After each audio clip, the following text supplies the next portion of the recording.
গদি বাঁচাতেই পদত্যাগের আবেগ তাস ইউনূসের। ক্ষমতা দখলে প্রধান উপদেষ্টা ডাকে সর্বদলীয় বৈঠক। জামাত এবং বিএনপির সঙ্গে পূর্ব নির্ধারিত পৃথক বৈঠক। দ্রুত সংস্কারের পথে হেঁটে দূরে ঠেলছেন নির্বাচন।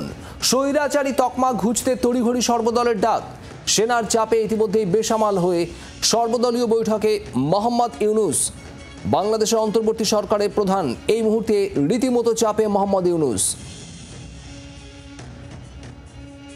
মৌমিতা চক্রবর্তী আমাদের প্রতিনিধি রয়েছেন আমাদের সঙ্গে। মৌমিতা, সব মিলিয়ে বাংলাদেশের পরিস্থিতি একটু জানতে চাইবো, আর কতদিন গদি টিকিয়ে রাখতে পারবেন মোহাম্মদ ইউনূস?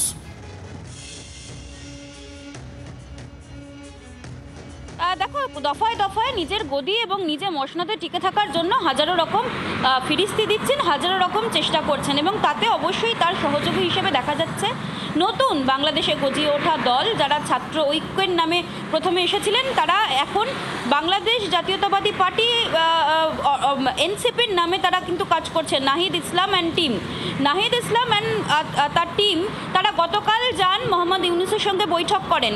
বৈঠক করেছেন পৃথকভাবে বিএনপি এবং জামাতের নেতারাও, কিন্তু নাহিদ ইসলাম বৈঠক থেকে বেরিয়ে এসে বললেন যে ডক্টর ইউনূস এই মুহূর্তে হতাশায় রয়েছেন, তার কারণ সংস্কার এবং নতুন বাংলাদেশ গড়ার যে স্বপ্ন নিয়ে তাকে আনা হয়েছিল, তাকে অনুরোধ করা হয়েছিল, যেটা ছাত্ররাই দাবি করেছিলেন, আন্দোলনরত যে ছাত্ররাই দাবি করেছিলেন, সেই কাজ করতে তিনি বারবার করে বাধার মুখে পড়ছেন।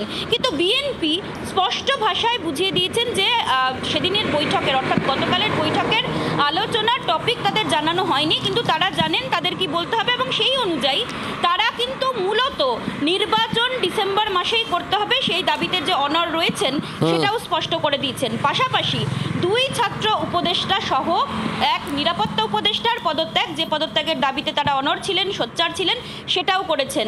কিন্তু প্রেস সচিব ডক্টর ইউনূসের তিনি আবার বলে বসলেন ডিসেম্বর থেকে জুন মাসের সময়কালের কথা।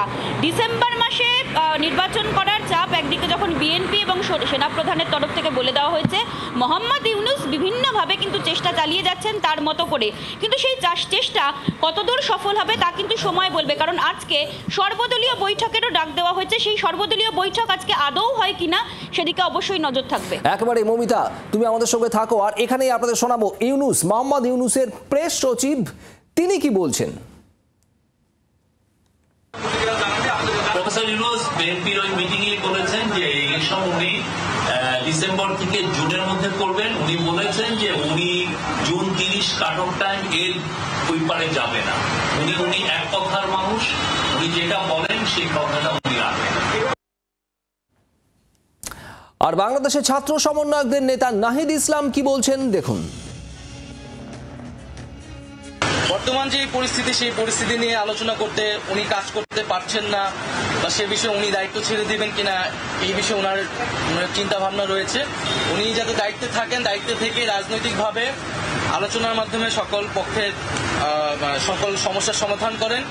কোনো রাজনৈতিক দল নয়, বরং জনগণ এবং যে গণ অভ্যুত্থানকারী ছাত্র জনতা, তাদের আহ্বানেই তিনি দায়িত্বে এসেছেন এবং তাদের আকাঙ্ক্ষা বাস্তবায়নের জন্য তিনি আসলে কমিটেড। কোনো রাজনৈতিক দলের প্রতি উনি কমিটেড নয়। এই বিষয়টা যাতে উনি বিবেচনা করেন যে কোনো সিদ্ধান্তের ক্ষেত্রে। বাংলার আওয়াজ, বাঙালির আবেগ, জি 24 ঘন্টা।